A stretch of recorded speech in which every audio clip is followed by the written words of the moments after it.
So whenever you're ready.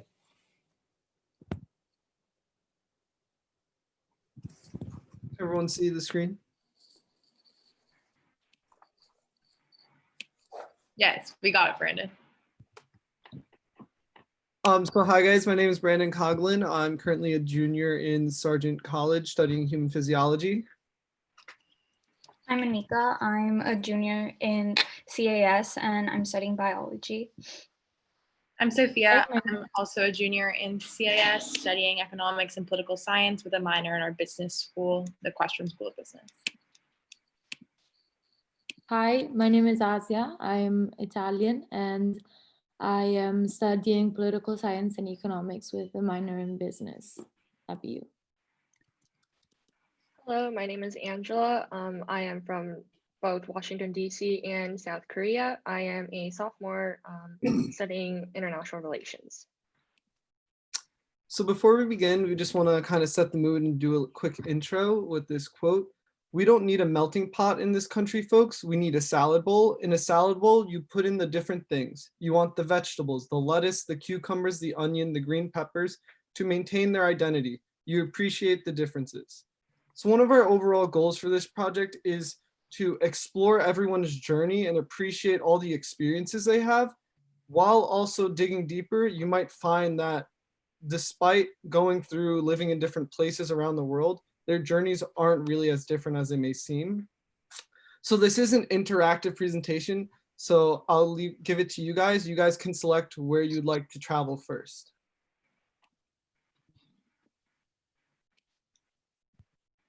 Ariana, why don't you help yourself and you can pick the first location, part of the world you'd like to start with. Start in Italy. All right, so the first one is Italy. I just wanted to keep in mind that all our participants' names are coded and the names that we used are all fictional names. So in this particular participant, we named her Daisy. Daisy was born and from a town called Emilia Romagna. She spent her childhood and up to college in Italy. From the bottom quote, she states that her hometown was a very open-minded city. And throughout the interview as well, she indicated that the people that she interacted with were very open-minded as well. Next slide, please.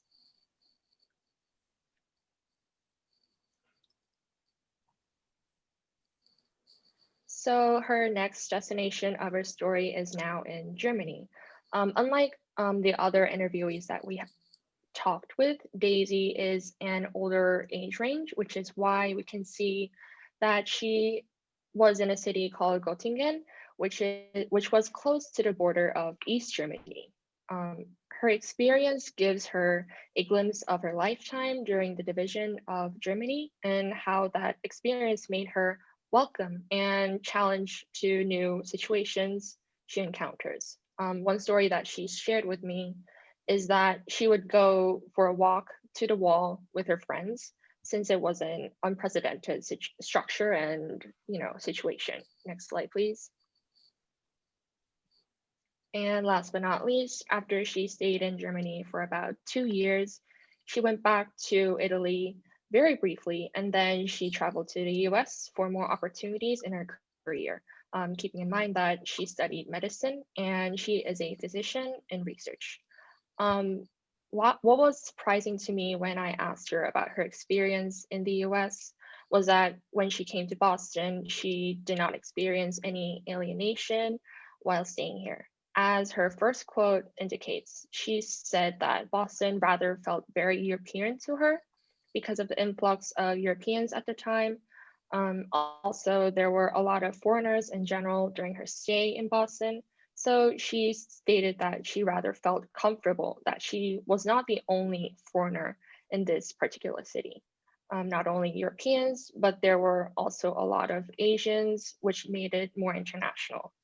When Daisy was working in Mass General Hospital, she shared that it was a blessing to meet all these wonderful people coming all around the globe, as she indicated in the second quote.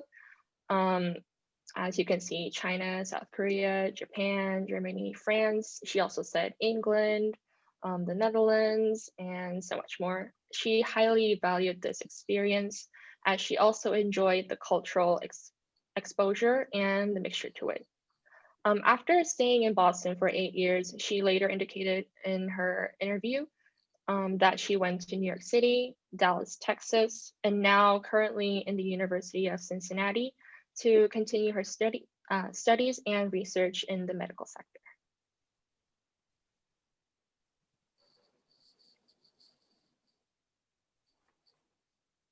Now you guys can pick the next place you'd like to travel. Tom's going to select. Let's go to Mexico, please. Hi, everyone. So the girl that I was fortunate enough to interview, we've coded her name is Mia.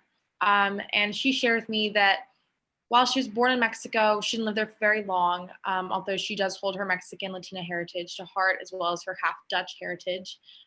She moved to Puerto Rico and then eventually moved all the way to Cairo. And she actually moved all the way to Cairo halfway through her senior year. She said, because I grew up in multiple different countries, my parents always put me in the American curriculum in all American schools, and this would become very important as we analyze how she turned towards professional attainment and academic success as a method of kind of coping with different places where she ended up moving.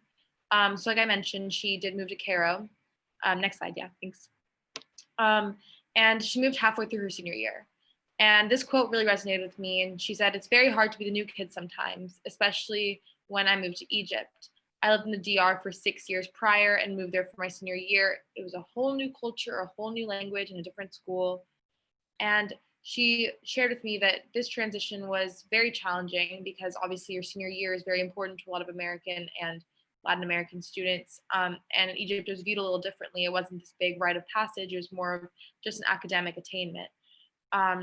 But the way she says it now, she says, "The way I see it now, I benefited so much more than what I lost from the experience. I learned new languages and I was able to make some truly lifelong friends based on my experiences."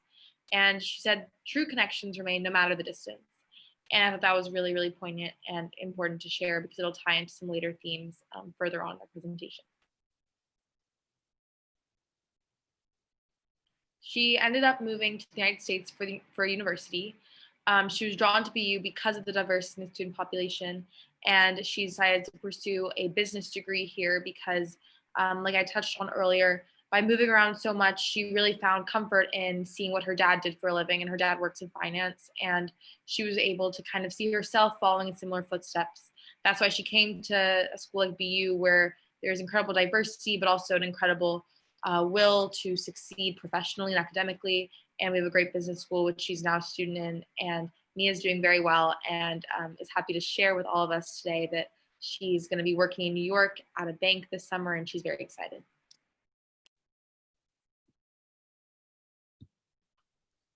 Hobson, you want to choose the next location? Pick a part of the world we haven't talked about yet? Yes, how about Brazil?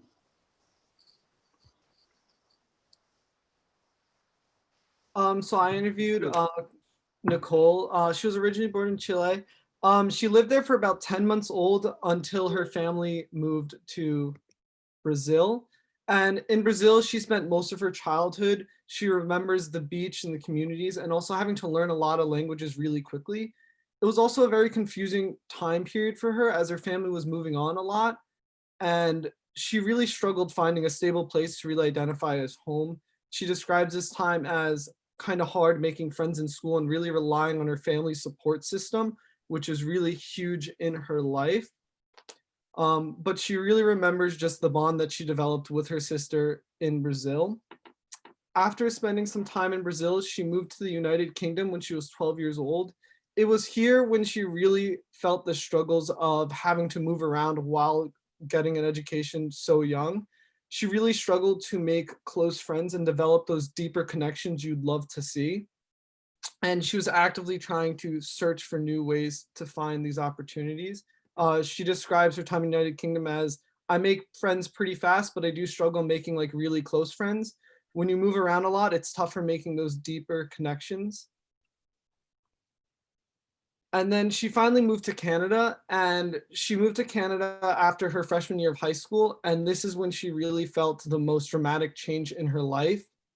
She was only 15 years old, and she needed to learn to become much more independent and also hardworking to really establish those friendships. but she learned an important lesson that friendship goes both ways and that people are really there to support you and they will put in the effort to reach out to you, and she does the same. She describes her experience and her growth in Canada as, I became much more independent.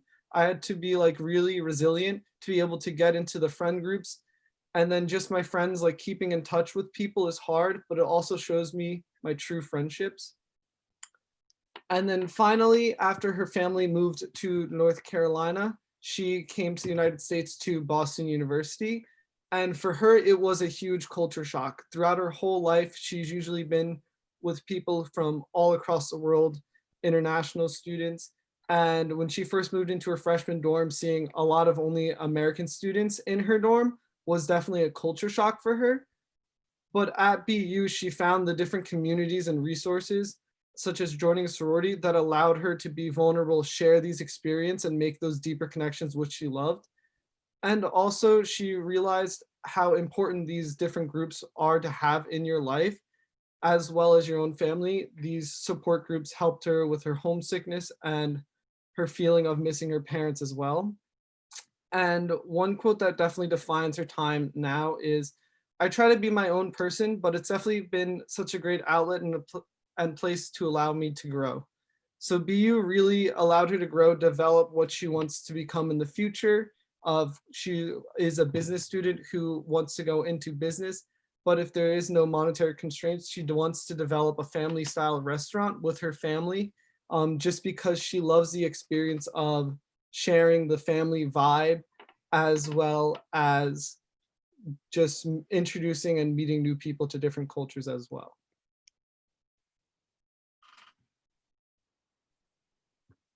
And then now we have the last two places, United States or Sweden. To Sweden.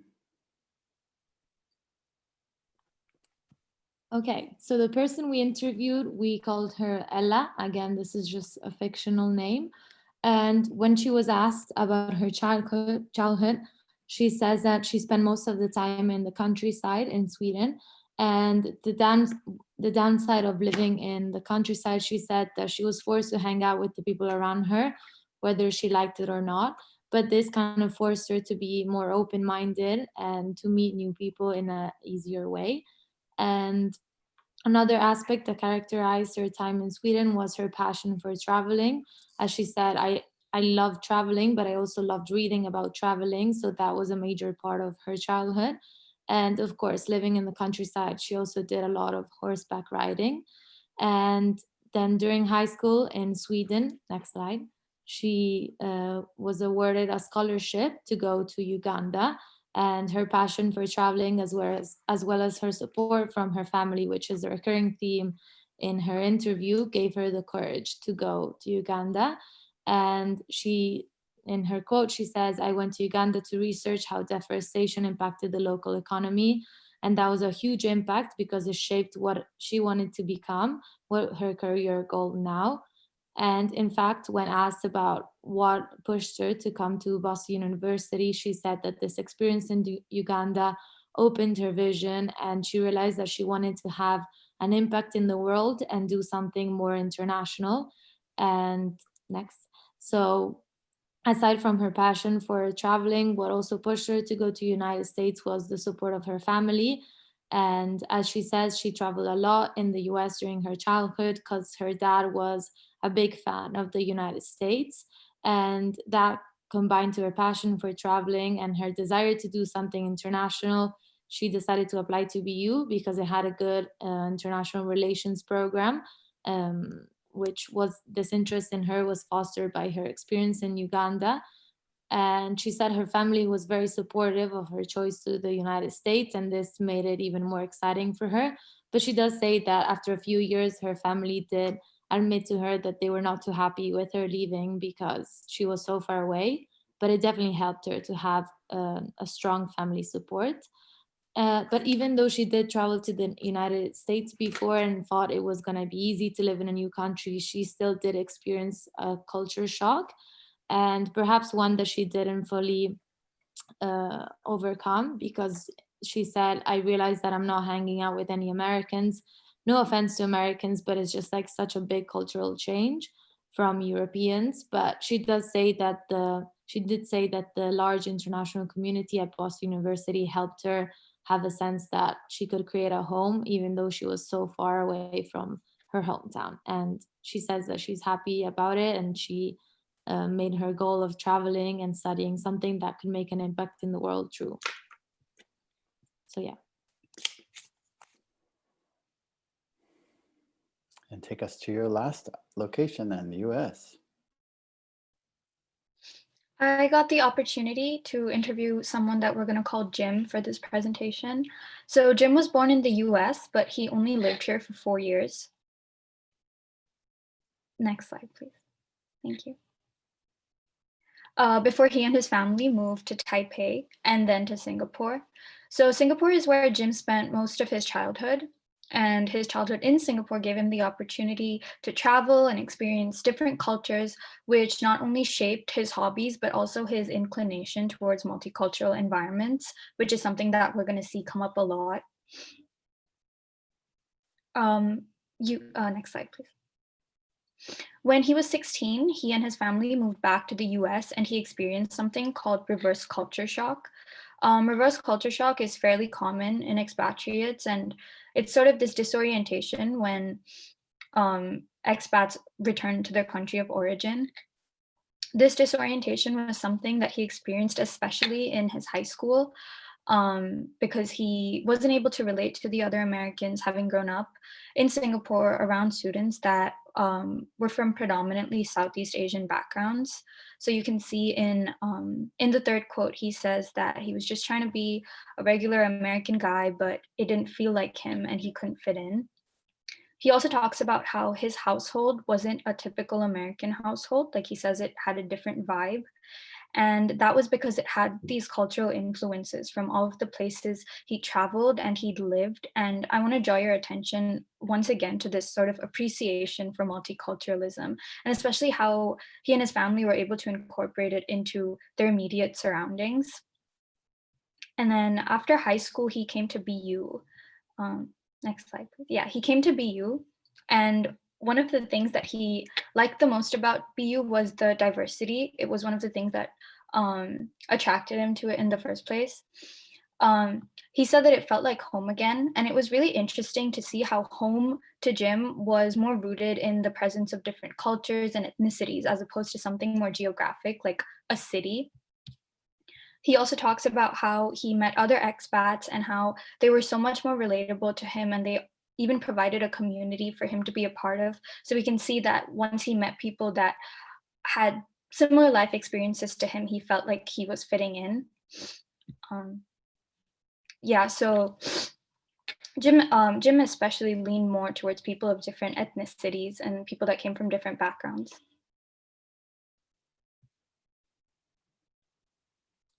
So now that we went through everyone's journey, we'd like to now start with connecting all the journeys, identifying certain commonalities and themes that we found throughout it all. So we start off with this quote: "We may have different religions, different languages, different colored skin, but we all belong to one human race." And this is something that you'll see more as we go deeper and deeper. Despite all these differences, everyone really went through the same experiences and had very similar struggles with each other, as well as life goals. So we'll start off with dreams. Yeah, so the first theme that we have noticed after conducting the interviews was the theme of dreams. Everyone had a sense of dream or a goal that they wanted to achieve when coming to the US, as that drove them to be here today. So we decided to give a special highlight to codenamed Daisy, as her quote gives both an introduction to this theme and a good wrap up of what we have learned from this interview. She said that progress doesn't come from out of the blue and is something that you have to fight for and that you can't take it for granted. We have to work towards maintaining the progress that has been achieved and also always pushing forward to make more progress. Daisy also emphasizes that it is important to be mindful of progress, and we all have to keep working for it to achieve that. So now I will give you some excerpts that we have found from the interviews to give you an idea of what our interviewees have said when it comes to dreams. First off, Nicole enthused about to opening a restaurant with her family as they were considering it for a long time to share the warmth and friendliness restaurants gives out. Her driving force of her dream is influenced by her family, as you can see. Next up, Jim has a dream related to his career in the IT sector. He dreams of one day making an application or some kind of software that can be accessed by everyone and hoping that it can benefit everyone who uses it. Last but not least, Ella pointed out that her dream has changed as she traveled and experienced things along her way, especially from Uganda. She now wants to be an advocate when it comes to human rights and environmental causes. She emphasized that her study has changed her perspective and value, which ultimately shaped her to be her today. So from these quotes, we can see that with each interviewee's stories, it resonates with either their families, their professional goal, or from what they have learned from their experience as they traveled around the world and willing to achieve that in America. Although the intentions of coming to America obviously differs by each person, the fact that their drive helped and shaped them individually to pursue their dream connects all the interviewees together.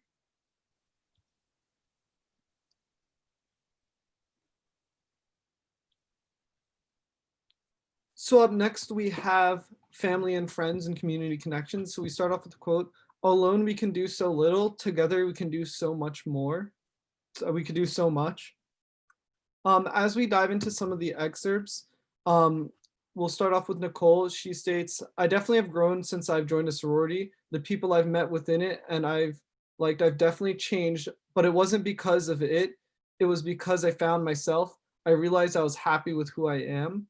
So for Nicole, friends really having that support group helped her understand who she really is and make sure that she's proud of who she is and the background she came from.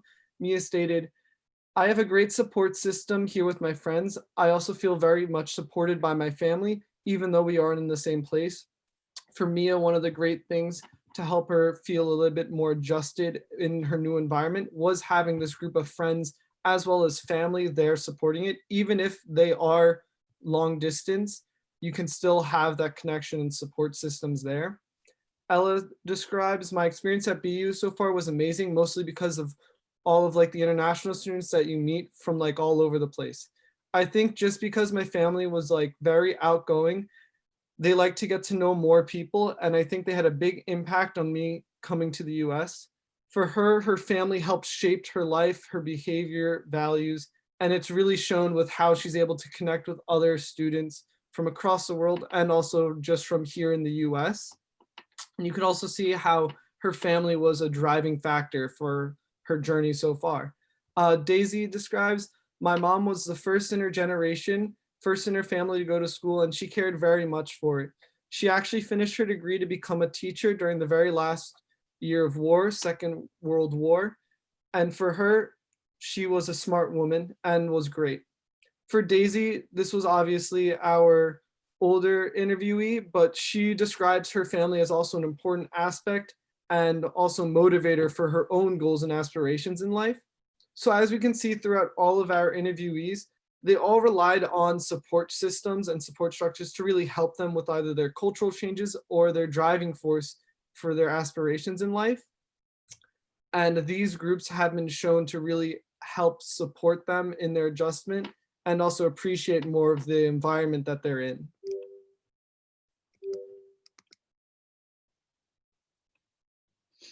So one of the similarities that we found between all of our interviewees was the people that they look up to, so their role models. So just starting off with a quote, "A role model can teach you to love and respect yourself."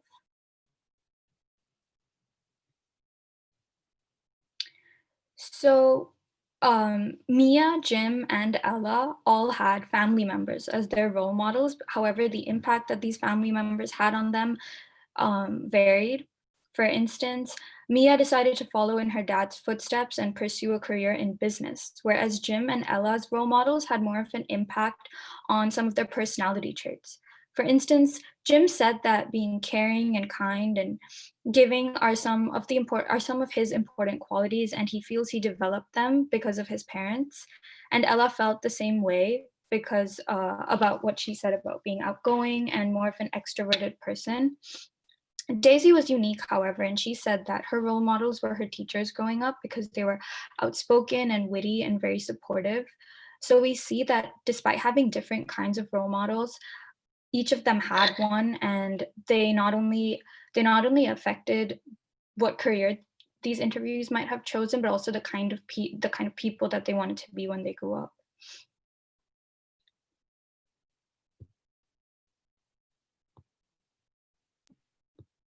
So our final little theme that we found running through all of the interviews was social integration. And just to begin this section, I'm going to read this quote we found in our research. The importance of helping international students adjust to a new environment, thereby resulting in a reduction in their stressors, cannot be overemphasized. So as we move into this final section, I want to remind you all of different ways in which these interviewees kind of tried to adjust to their environments, whether that be family, friends, academics, different social outlets, and then just kind of see how these themes and these activities resonate throughout these next quotes. So Nicole said, I had trouble in the process of making really deep connections, and I think having these activities force you to be vulnerable and shape your life with other girls who are basically going through the same things. This helped me forge those deeper connections, and this helped me become a well-rounded person. Ella said, I think I just kind of went for it because I knew that if I were to think more, I probably wouldn't have done it. Culture shock was a big thing. I thought that just because I traveled to the United States when I was younger, I'd be completely cool and I'd be fine. I realized I'm not hanging out with Americans. It was just such a big cultural change. Daisy said, Boston at the time, and possibly still now, still feels very European to me. The people I met at work were mostly, honestly, from Europe. So they were all foreigners, United States, and most of them were from Europe or Asian. And in Boston, at the time, there was many of them, from all over Europe. So it didn't feel, in fact, mostly international rather than just America.